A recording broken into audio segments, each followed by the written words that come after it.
Welcome, everybody, back here to our Christmas marathon. When we are recording this, I'm about to leave for 3 weeks on holidays, but I had to do this because I've just told him this interview is a bucket list thing for me. I'm very, very happy to have Steve Austin from Today is the Day here on the show. So, Steve, thanks for joining. Hey, thank you so much. I'm excited to be here with you. Steve, the first thing that we always do here is the pluck of the day. I'll give you a moment to think about which band, which project, which record you would like to pluck apart from, of course, Today is the Day. And I always try to think about bands that fit a little bit to the interview partner. And with Today is the Day, I had a hard time thinking about one because there are so many alternatives. In the end, I decided to go with Dark Buddha Rising, wonderful noise metal from Finland. And I hope that a lot of people check this out after listening to this interview. Steve, do you have a band or project that you would like to plug from maybe your friends? Um, as far as just thinking of things that are cool, Mhm. um, I really love this band from Bangor called Manic Abraxas, and Mhm. I also like another one from Portland, Maine called Peacebreaker quite a bit. They're really, really great. They're both like inventive, hard music bands. I couldn't really say exactly what they're like because their jams are pretty unique and different and whatnot. Mhm. Um, but I really, really love that. And if I pumped anything of my own besides no Never Give In that's going on like right now, um, I I'm really excited about this like traditional country, um, psychedelic country type of album that I made over like the last like 5 years. And it's uh it's gonna be coming out like after the new year, like after this interview airs and whatnot. And I put my heart and soul into that thing for like the last 5 years. And it's um it's a pretty it's a pretty interesting album and whatnot. I kind of like I during COVID I locked down, was thinking about a lot of different kinds of music and so forth going on. And I really felt like that um, country music in general had lost its path like so much since like when I grew up, because I grew up in Tennessee. And, you know, being locked down and by myself, I thought, well, you know what? I got a great idea. Like, why don't I put my hand at writing some songs and so forth and see if I can not so much reinvent it, but like maybe take some inspiration from like a lot of my heroes from the past, like Hank Williams Sr., um, Waylon Jennings, Willie Nelson, George Jones, David Allen Coe, and kind of put together like a really heartfelt, intense album. And so I'm really super psyched about it. Yeah. Heard about that, and I will also come back to that in a moment. Sure. I always like to come up with an icebreaker, and for this one, it was very, very easy for me because I thought, in the tradition of our quick fire round at the end, I will start off with a couple that you have to choose from. Um, there are three Steve Austins in my life: the Bionic Man, Today is the Day, and Stone Cold Steve Austin. And you have to choose one of the other two: Bionic Man or the wrestler.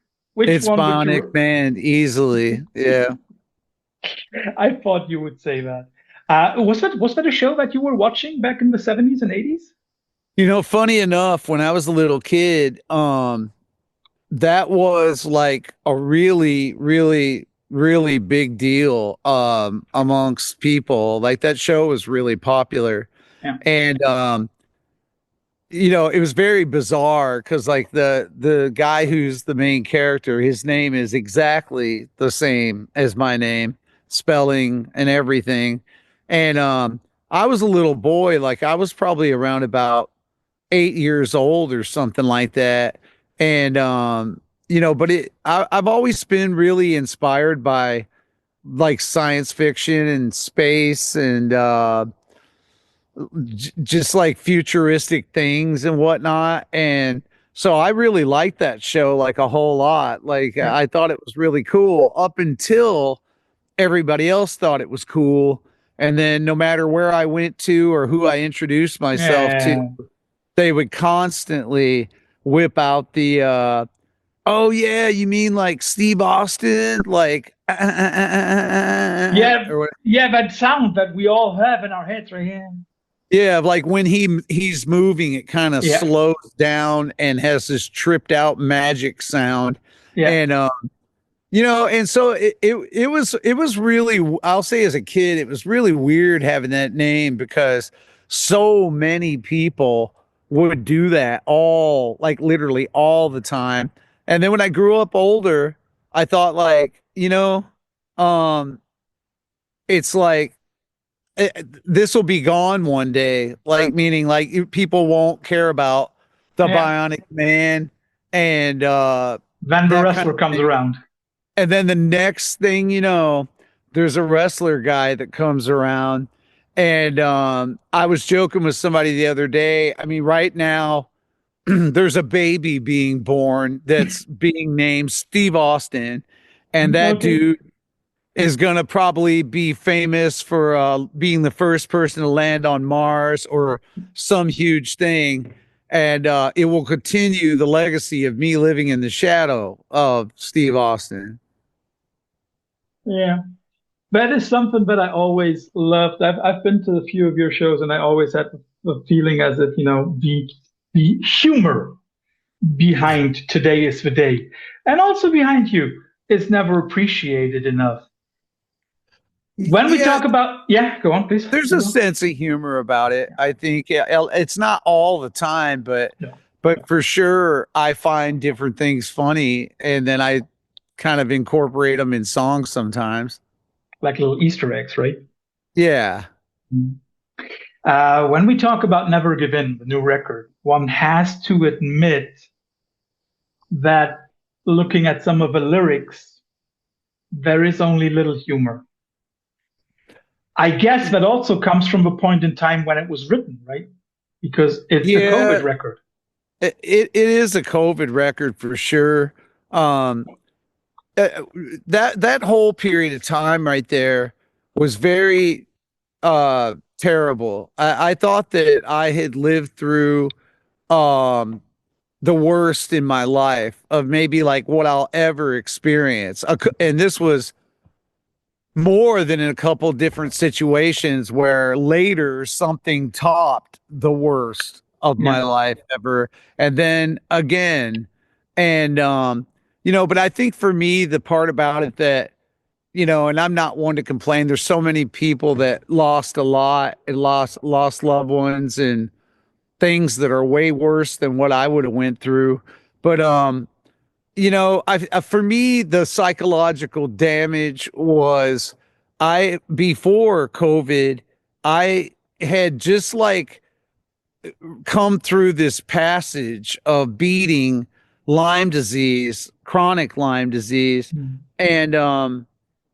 and then also gaining back my walking like completely because um years back I had a van accident, and when I had that van accident they x-rayed me, but they didn't really look fully at like what at every angle. And about a year or two after that I started developing like severe pain from walking, and it went from just feeling like you have pain of some kind in your knee to by the end of it, I I mean it was fucking insane. It literally would kill you to walk or do anything.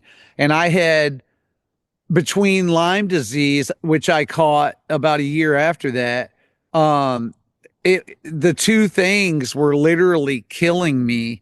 And I lucked out around about 2019.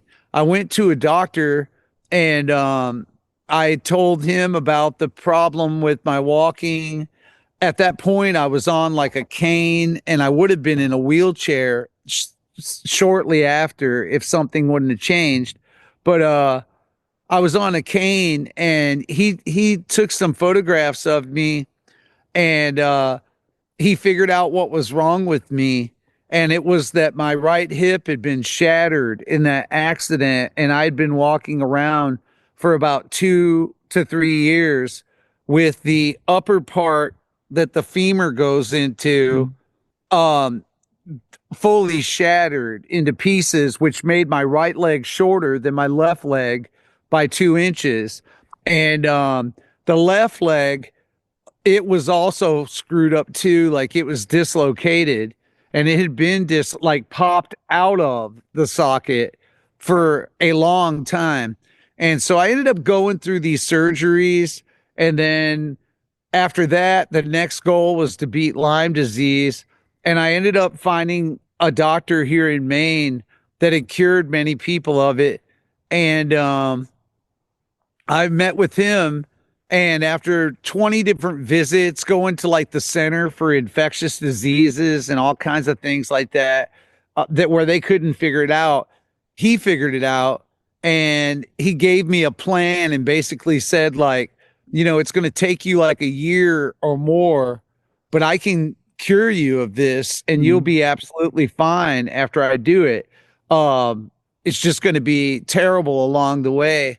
And around about 2019, the beginning of that year, I was 100% back to good and, able to pick up like a car door, climb a mountain, drag a deer out of the woods, just about anything that I needed to do that involved heavy duty, hardcore stuff. I could do it again. And if anything, I felt like better than ever. And so when we put out No Good to Anyone, this was like a major spiritually cleansing, positive thing that happened in my life because all of a sudden I was like feeling you were like a bionic man.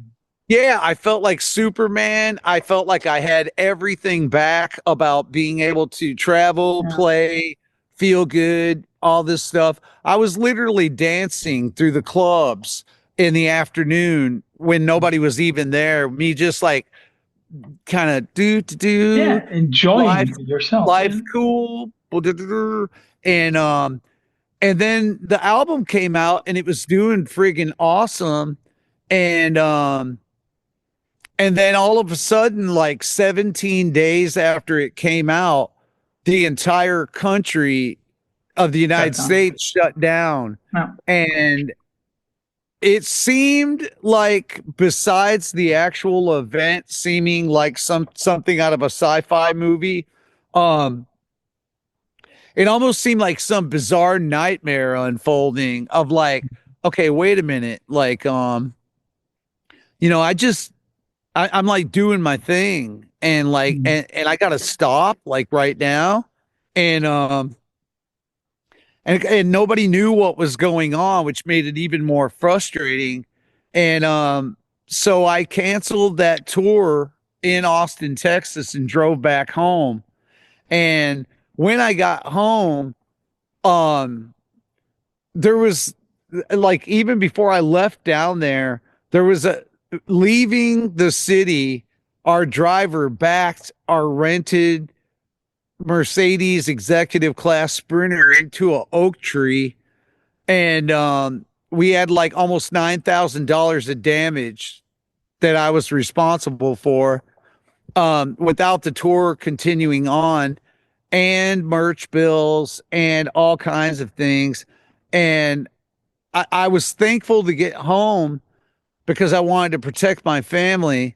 But at the same time, after a few days of being home, I realized the reality that the tour is canceled. The record label people are not at the office. They're all working from home, remote. All operations have stopped. And eventually, when I felt like it was in good taste to ask them about, so what are we going to do about the album? They were responsibly and almost like they had a crystal ball thinking ahead, because they said that the next thing that would happen would not be continuing No Good to Anyone. It would be making a brand new album in the end of 2023, which is 3 years later than when I was talking about. And so I just, like everybody, I was freaked out of my mind about it. And I felt like,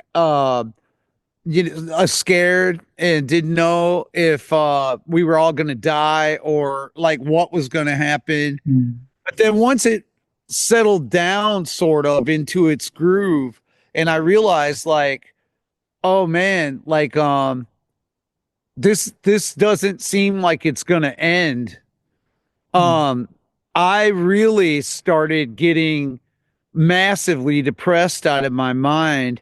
And I felt sorry for my kids. They couldn't do the normal things that they would normally do.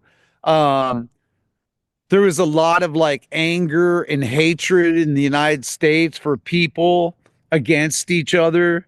There were people who were extremely scared and letting their fears run away with them, to the point of like hating on their brother man if like somebody walks towards them, or like extreme COVID anxiety and whatnot. And granted, believe me, I didn't want to get sick and I didn't want to get anyone sick. But at the same time, you could see, at least here in the United States, that there was really some extreme weirdness going on and propaganda and like crowd control manipulation going on about all kinds of stuff besides the actual matter at hand of that there's a terrible virus going around and it could really hurt you or hurt a loved one. And so I just didn't like it. I mean, it really fucked me off, to tell you the truth. And it wasn't about losing. Everybody wants to jump on like, oh, you care more about your freedom than like saving lives or whatever else. And it's like, I would never get into a COVID debate about anything, but the numbers were there from the beginning that disease mostly affected people that were over 70 years old. And a lot of those folks were retired at home and, living out their golden years.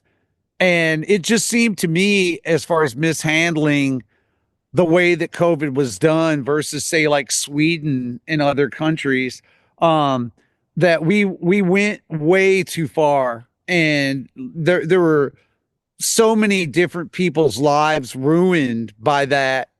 And for me, I felt like my life was ruined. And, so I just started like kind of putting all this together in my head about what was going on around me, and then started writing those songs. And with that said, about the musical part of it, being super fucked off about everything made me more than ever realizing, hear me stuck in the woods, that I'm just going to make the album that comes to me.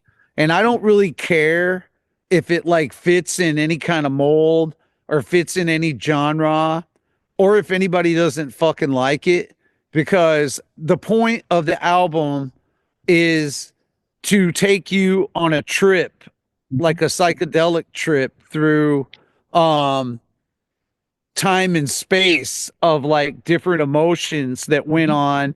And if you think about it, a lot of music is one dimensional, where if you're trying to say what confusion is like, frustration is like, extreme terror, extreme disgust or whatever, it's like, sure, like heavy music is abrasive or hard, and it can get across those emotions. And then psychedelic music can be trippy or whatever. And, but I didn't want to let any of boundaries about what it was that was being made be made, so that in the end, kind of like during the early 1970s, Pink Floyd, where some of their records went from a funk groove to a spaced out, horrific vocal and solo or whatever else is going on.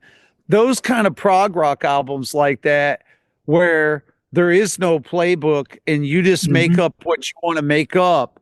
And the idea is to take it as a whole thing.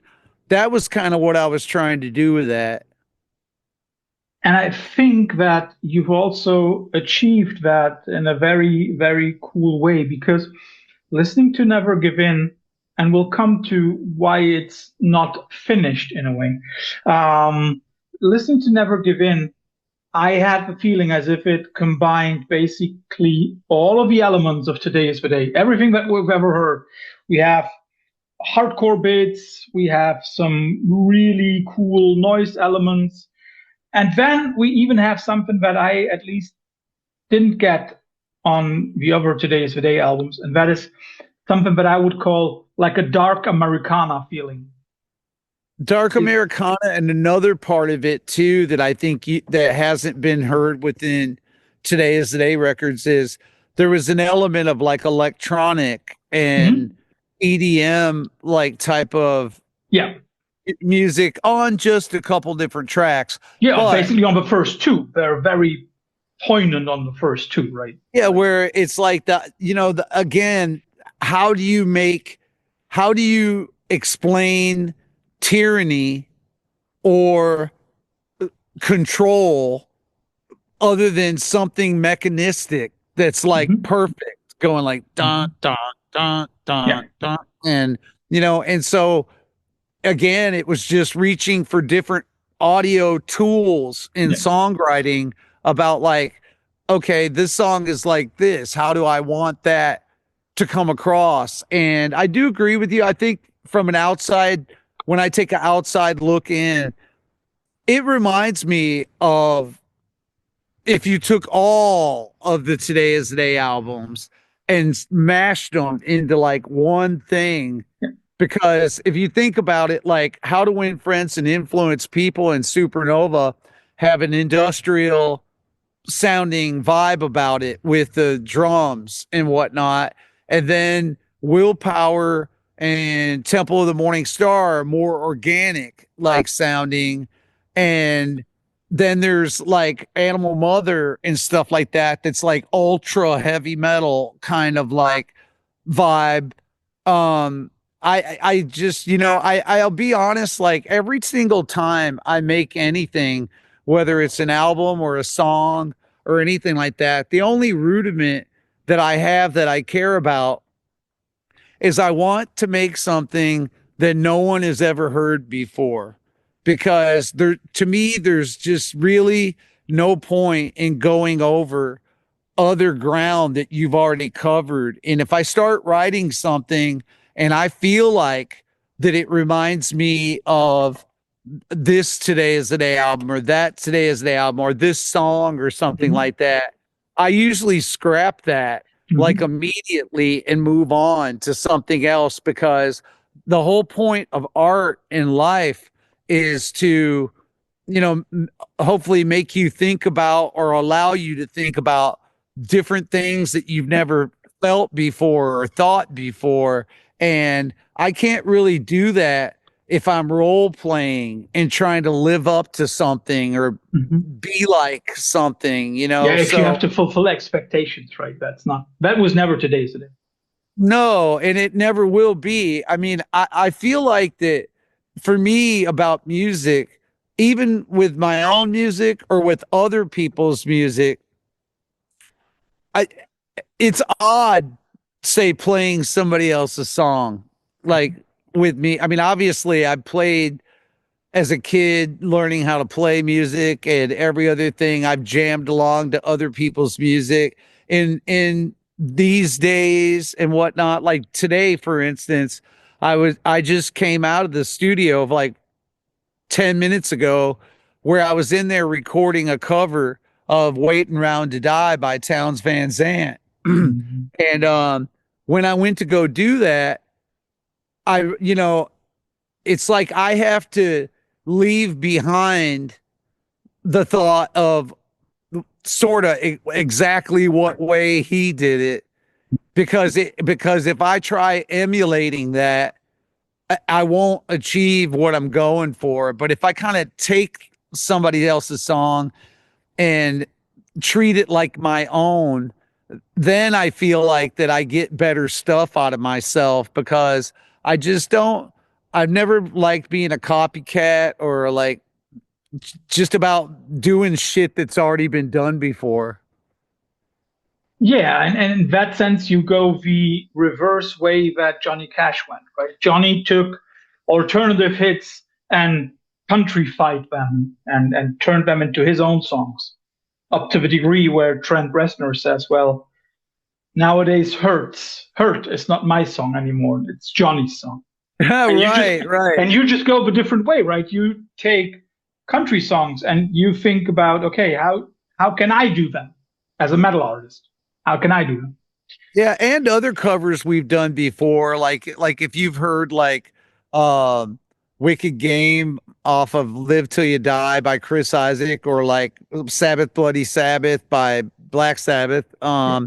You know, it's like uh, I obviously love the original version of whichever song it is, Yeah. but I just think as far as being fair to the artist that made the thing too, if it were me, I'd rather somebody cover it today's song and Mhm. just do it whatever way they think they should do it or whatever way that song should be Mhm. done instead of worried so much about role playing or whatever and trying to like copy something, you know?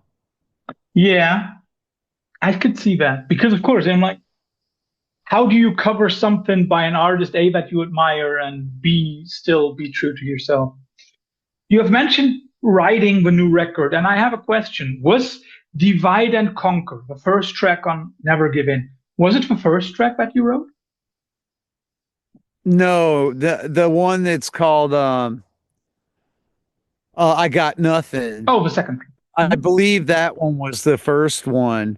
Mhm. And the last one that I did, funny enough, when we had tracked, like I had it recorded, and then Colin that tours with me played drums on it, Colin Frecknell. And when he flew up here to record the drums, when we got through recording all the songs, I was like, you know, I think we need one more song of a particular kind. Mhm. And I'm going to take a minute here and I'm going to see what I come up with. And I sat down with an acoustic guitar, and this happens to me a lot, but like in stream of thought, of thinking and feeling and playing it, I wrote that song Never Give in about 20 minutes. Mhm. And it was very bizarre because I was sitting there with nothing and I'm going like, okay, what is the song that I feel like we're missing? And then I started playing it, and then the next piece and the next piece and the next piece. And suddenly, about 15, 20 minutes later, I realized, like, wow, I think I got this whole song like right now. And so I, went back over to the recording console, got things armed for me to be able to record it. And I just started banging it out or recording it. And within that hour, I had that one fully recorded about the guitars and bass and everything. And then Colin went out there and played to that. And so I would say that song was made very last. It was made on the spot and was probably fully recorded vocals, guitars, and the whole business within about 2 hours or 3 hours.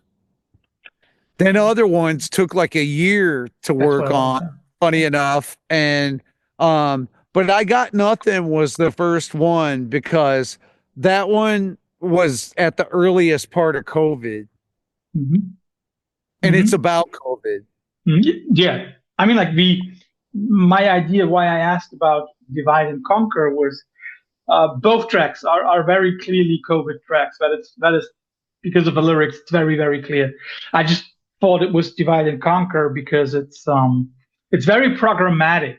I like the way that you show your own opinion without being Political. without telling people what to think. Let's put it like that. Yeah, because my view, everybody's view is different. I mean, if you think about it, during COVID, the one thing that was an upside of anything is where you see me sitting right now is exactly where I was the whole time. So me and my wife and my kids, we were really never in danger about anything because we live in the woods. Mhm. And we had to go to the store from time to time, but other than very few store trips here or there, we were pretty much here together. Mhm. And so my viewpoint about it would definitely be different than, say, somebody who lives in a super congested city where Let's think you about New run York City, into, right? Yeah. yeah, like New York, where you're bumping and rubbing into other people all the time. I could see that be extremely anxietic and worrisome, but it wasn't my reality of it. I was protected by nature a bit of being out here. Yeah, and I think it also depends a lot of, you mentioned your wife, your kids.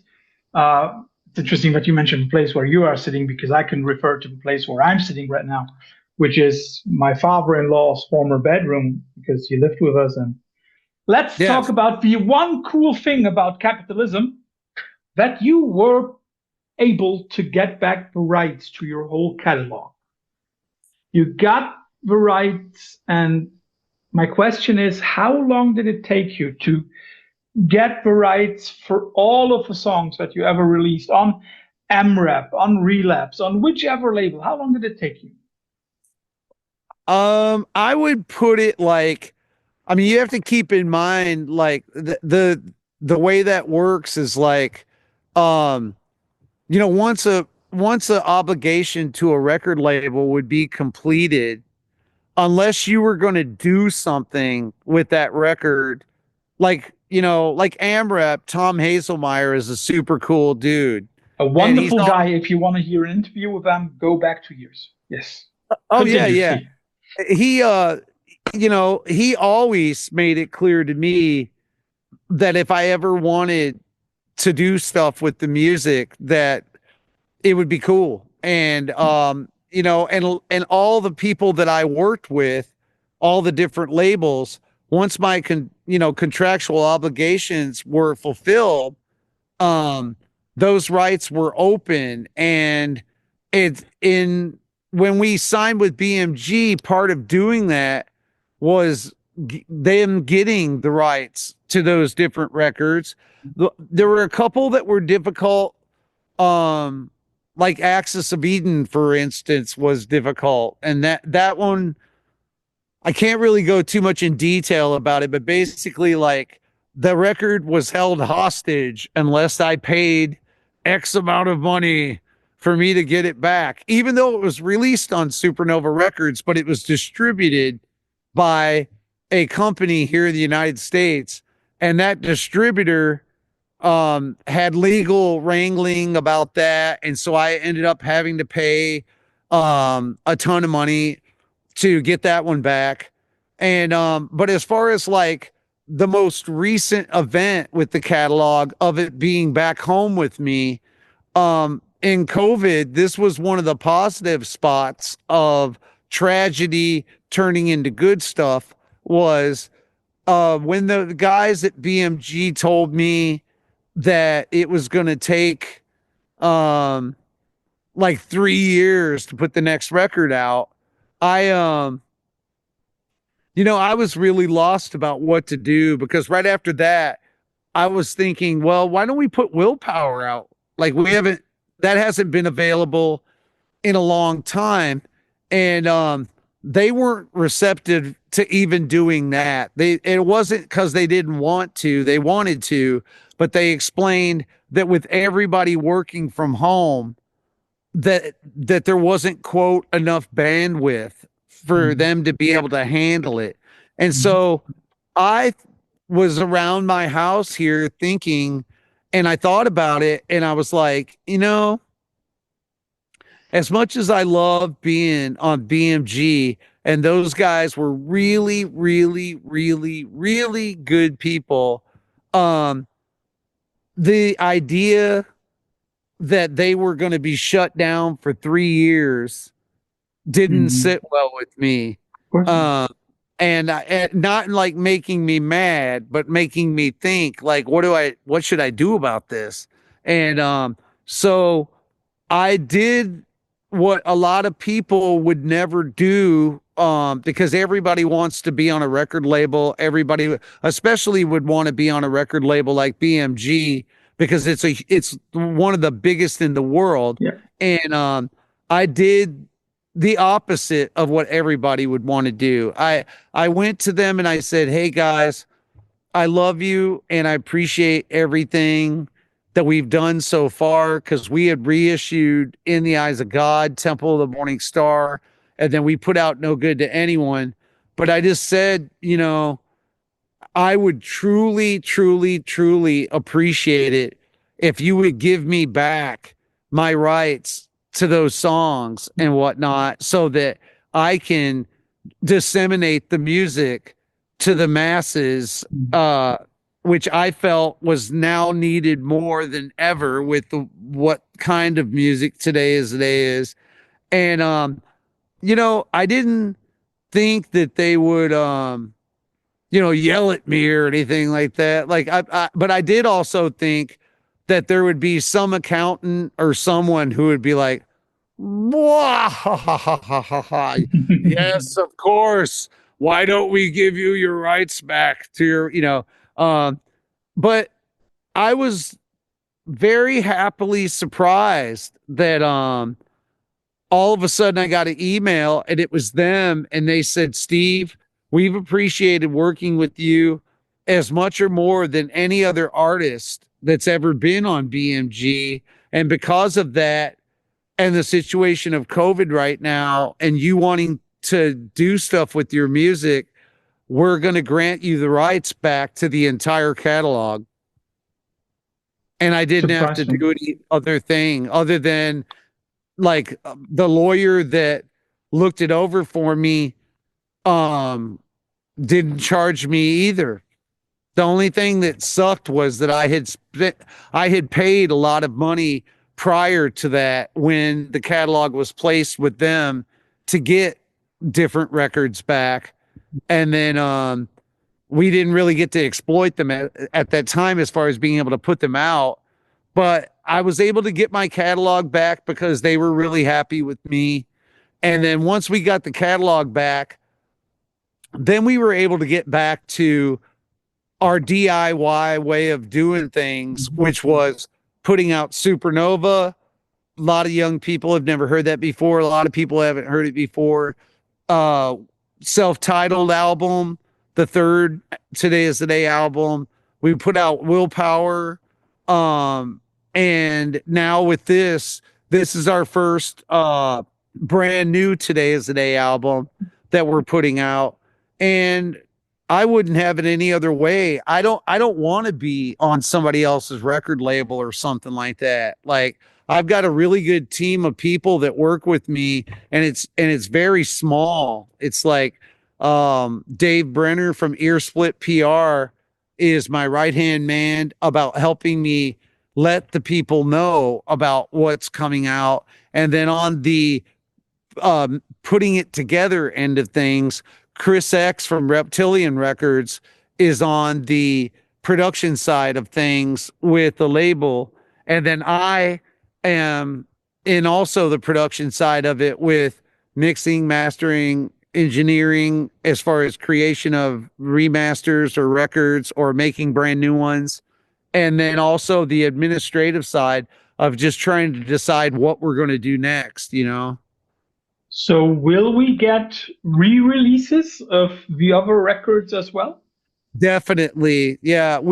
I can already, it's the first time I've said it in an interview. And, but like, I, we were thinking about what's next. Like, what is the next one going to be? Because we already did number one, two, Two, three. three.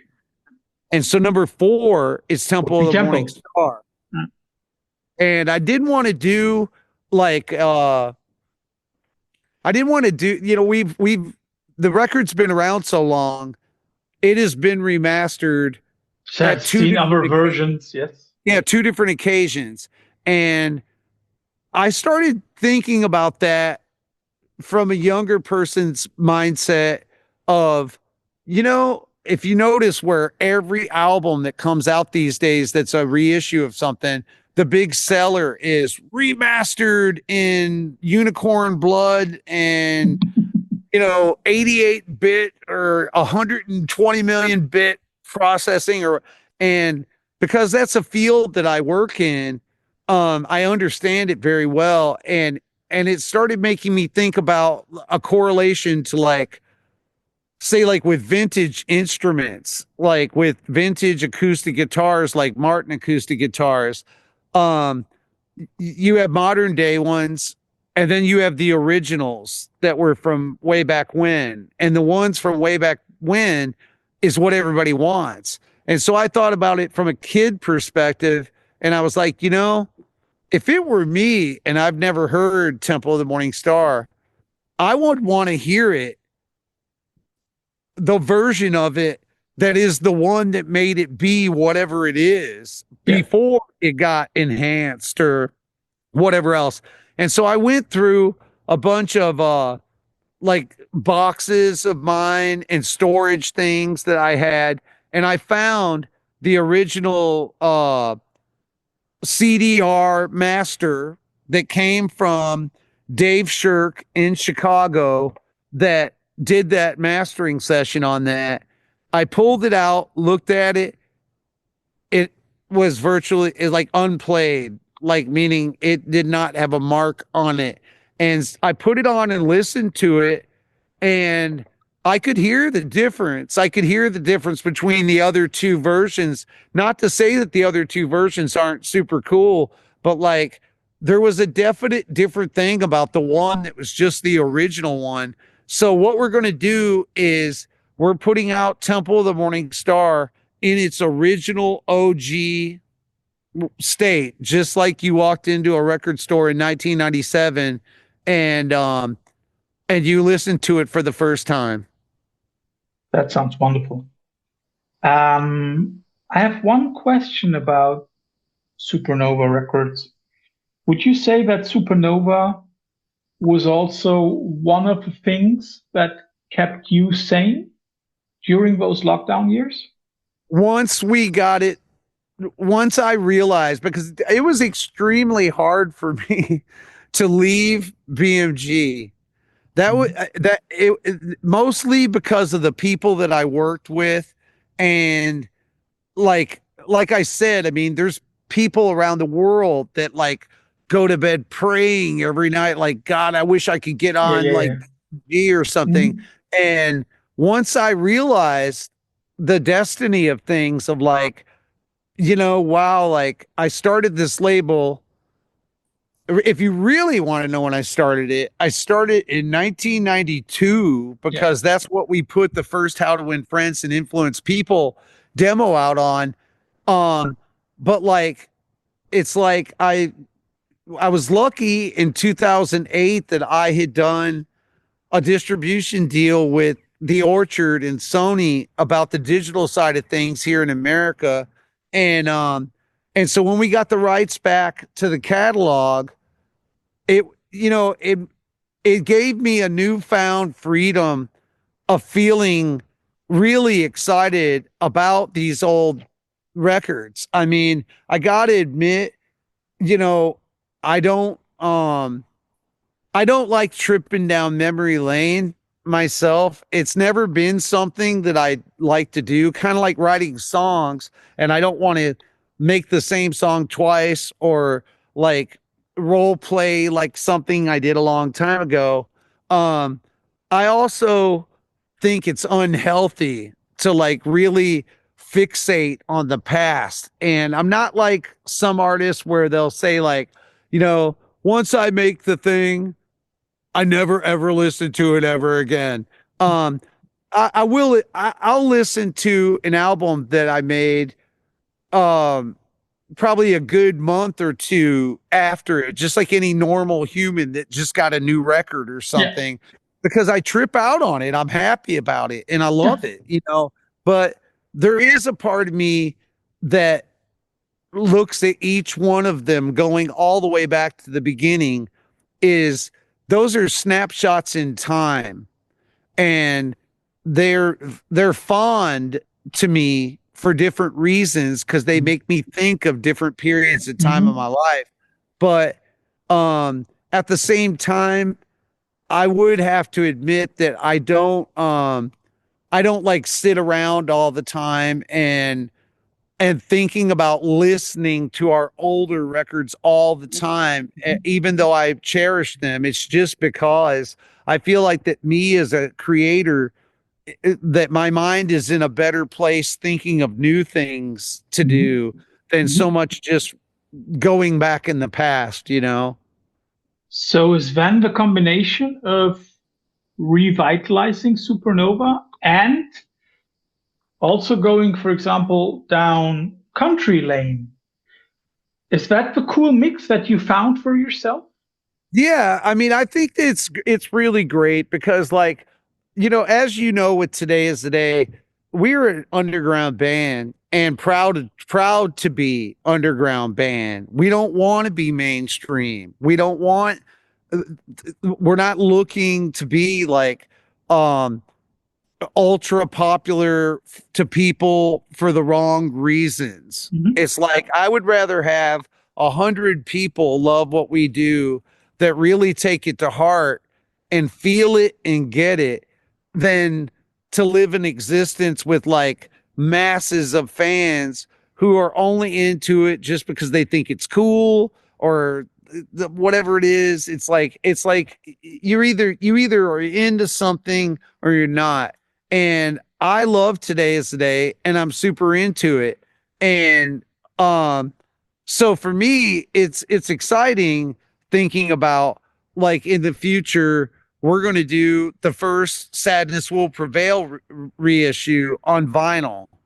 It's going to be expensive to do because it's the longest extreme music album I think ever made. It would take like 4 full-length vinyls to do the whole thing, but it's never been done before. And that's exciting. And I know that a lot of people love that album and would love to get to hear it in that format. And so me having the ability to be able to do that, you know, it's a very freeing thing. It makes me happy that I can um basically deliver Today Is the Day to people that have never gotten to hear it before. And then with the country thing, um, yeah, I mean, I grew up listening to that kind of music from a little tiny boy all the way up until I mean, it always throughout my life, but as far as there was a point where I didn't even know that rock music existed until I was around about 13 years old. And it was when a neighbor came over my house and he played AC/DC Back in Black on a turntable. And when he did, I thought it was like the craziest thing I'd ever heard in my life. It was shocking to me. My parents literally never listened to anything but like the classics of country, like Hank Williams Sr., um, you know, all Haggard, the Nelson early, Cash. yeah, yeah, Johnny Cash and stuff like that.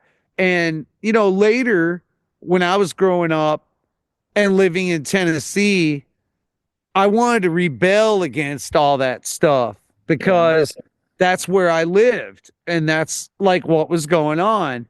And so I fell away from I guess seeing the beauty in it, like at that time, because to me, the sicker, the uglier, the more hardcore, whatever it was that I could find was more attractive to me, the more experimental, destructive. Um, and then just like everything, you go through these different roots of things where, um, in 2020, when I wrote the first song for Marked Cards and Loaded Dice, when I made that song, I thought, yeah, this is real cool.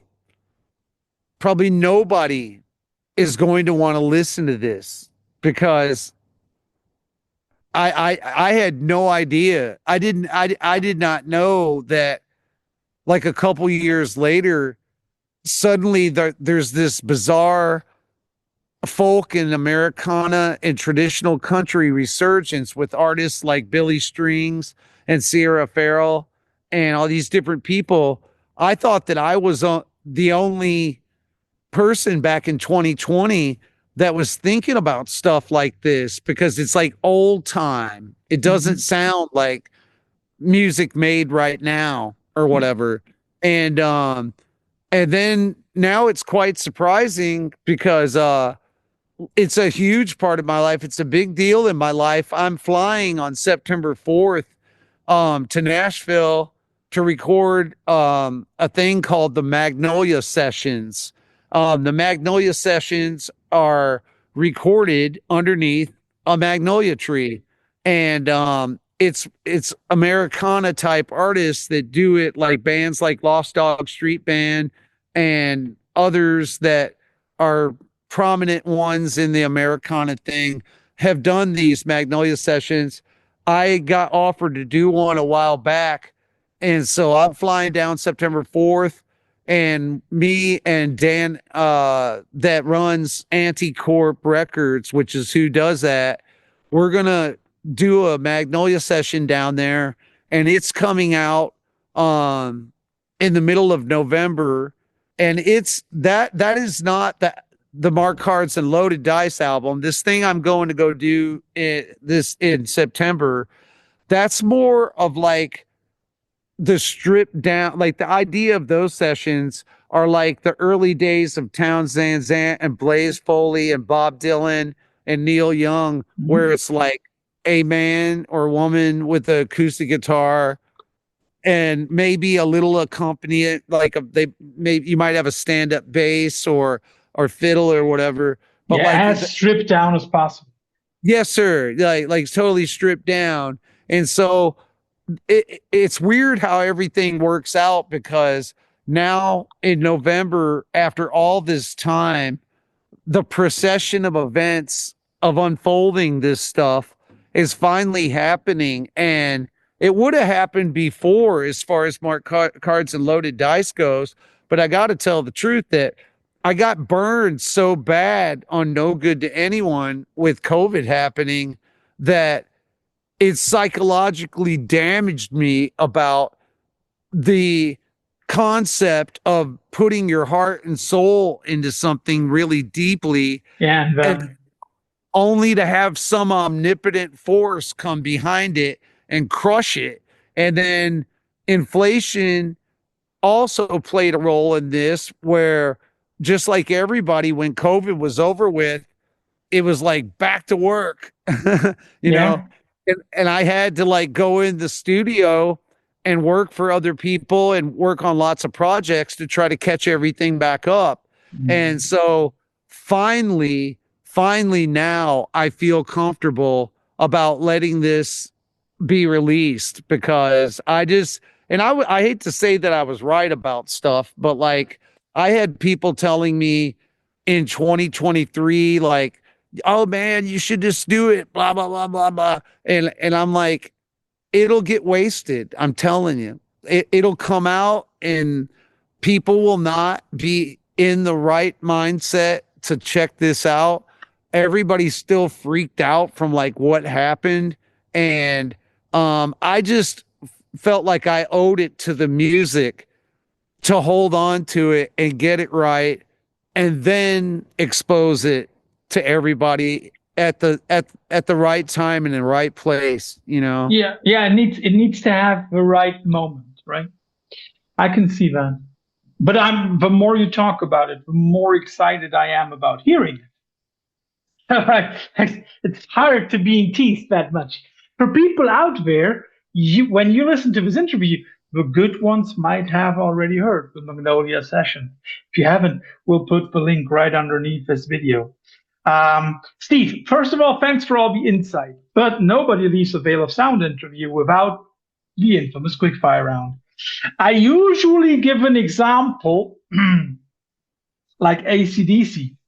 And I'll give you, because we've already talked about it, I'll not use it as an example, but I have to give it to you because of what you just said a few moments ago.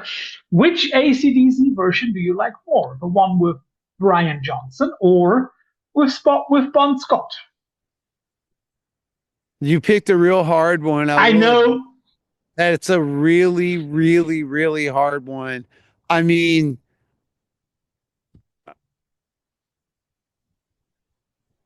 and I have to pick one or the other. Axl Rose is not an option. I'll go with the not Bon Scott. With the Bon Scott one instead. Mm-hmm. And the reason why is the rawness of it all. There was a certain charm about a naivete about the way the band was during that. I mean, I do have to say that Back in Black is the juggernaut, and it's too bad that, say, Bon Scott wouldn't have been alive for that one, because I could hear that album with him singing on it and it being pretty awesome. But yeah, I'll go with early AC/DC.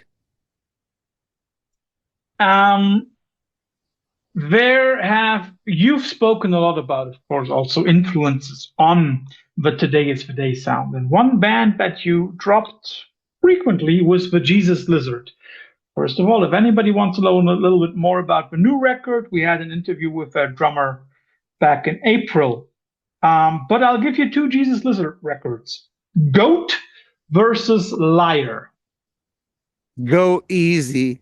Mm-hmm. Because it's the goat. Oh.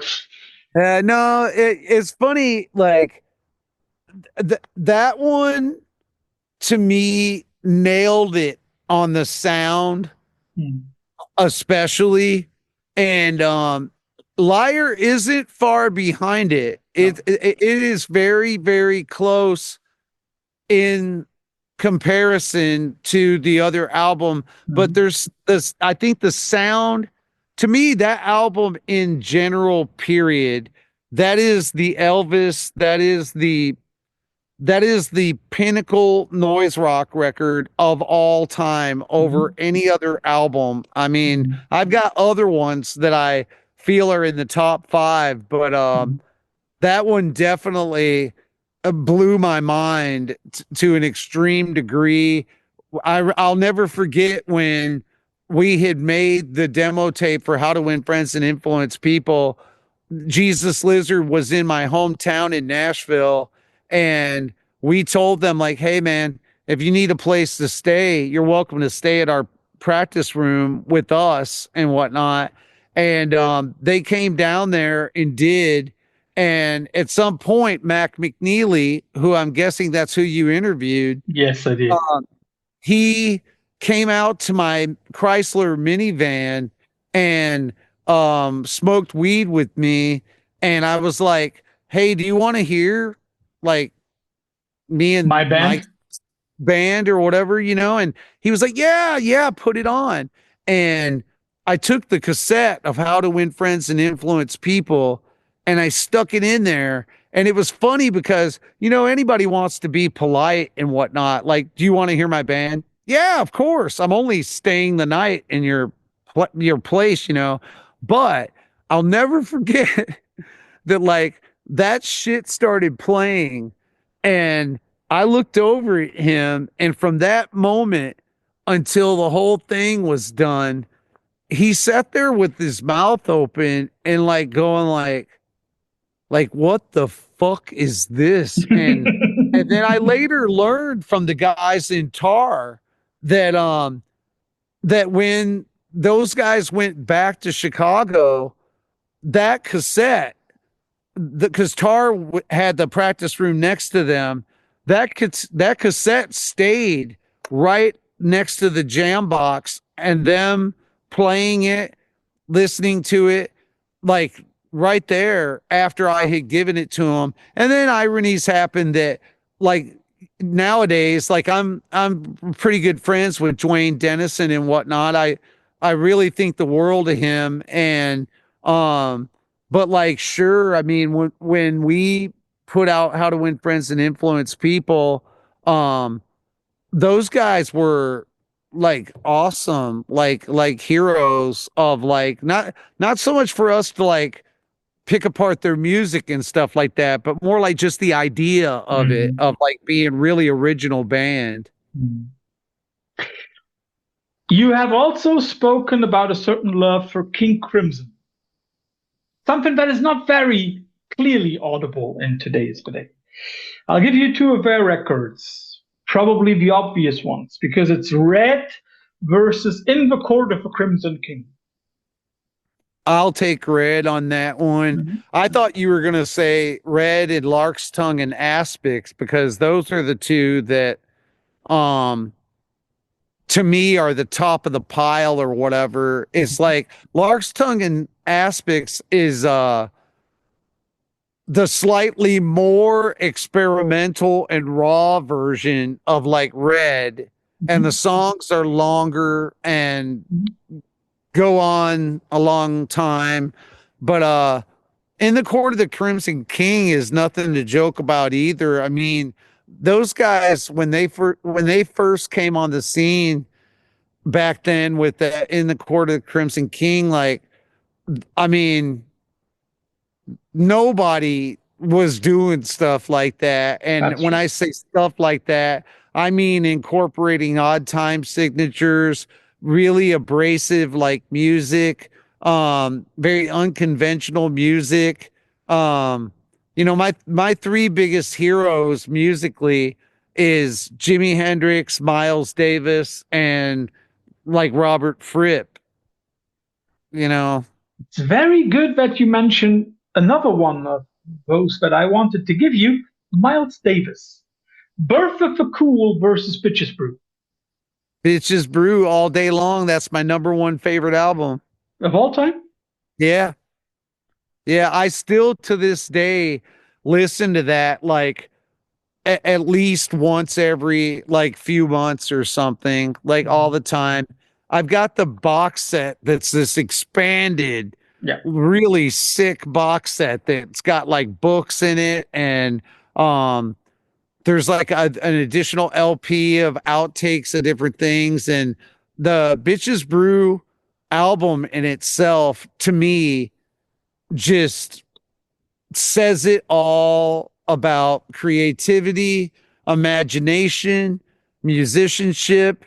Um, there's a dark overriding element about that album where it's very dark and I don't even know what way to put it. Like it just seems like this very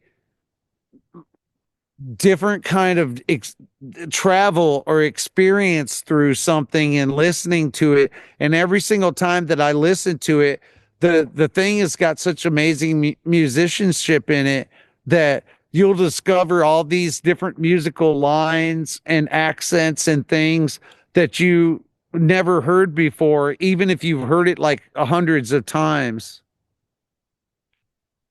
You have spoken about your love for country music, so I have two couples. First, Townes Van Zandt versus Waylon Jennings.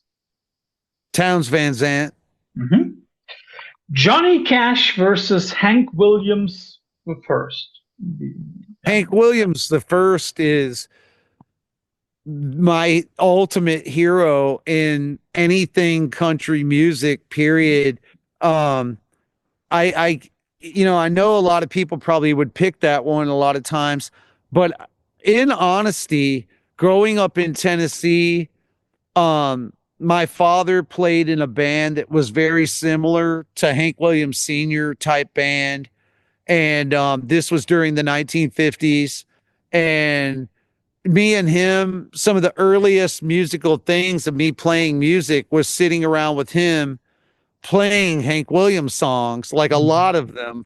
And there's a certain um there's a certain honesty and a certain personality that Hank has in all that music that truly created like rock and roll in a lot of ways, as far as the way I see things, because you know he just, his voice is, it pours the misery out, and you can feel the genuine and authenticness of his voice and when he's doing it.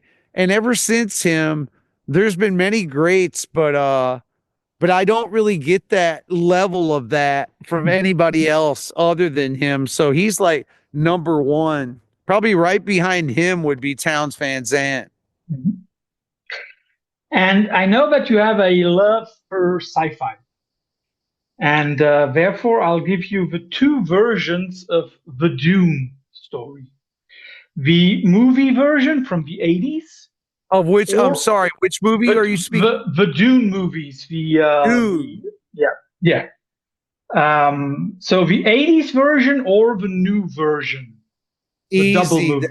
Easy, the 80s version. Okay. I don't really, I've saw bits and pieces of the newer one, and you know, there's a certain charm about older sci-fi movies in a lot of ways, because they were limited with like some of the special effects that they had to be able to do different things.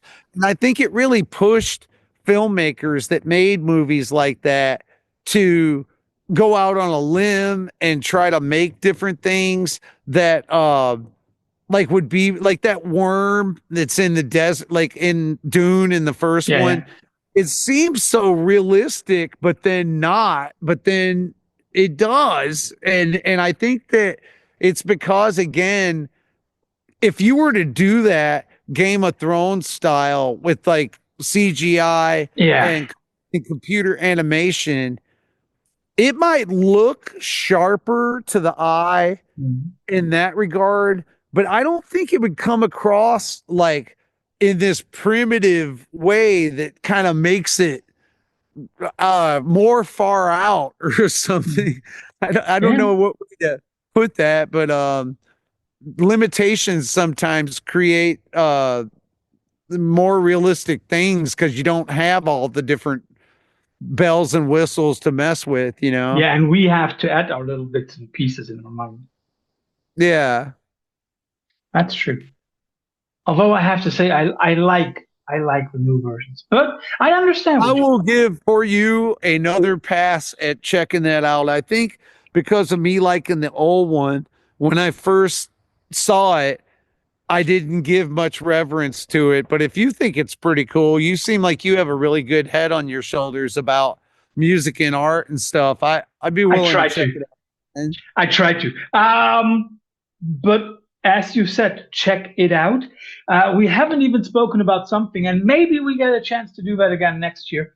Because for everybody, I have the teaser. You probably have already listened to Never Give In, but it's the first part of a double album. And I hope that Mr. Austin and I will have a chance in 2026 to talk about that one as well. Up to then, enjoy Never Give In. It's a wonderful, cool record. It says a lot of things. Musically, I'm not sure if it's making top Today Is the Day record at the moment, but it's definitely top 3 for me. It's a really, really, really cool record. Steve, thanks for your time. Enjoy the rest of your evening. And for everybody else, come back tomorrow. We'll have another great interview in our Christmas marathon. Thanks for taking your time. Thank you so much. I truly appreciate you having me here, and also wishing everyone a super happy holiday. Love and happiness to everybody out there. Thank you very much.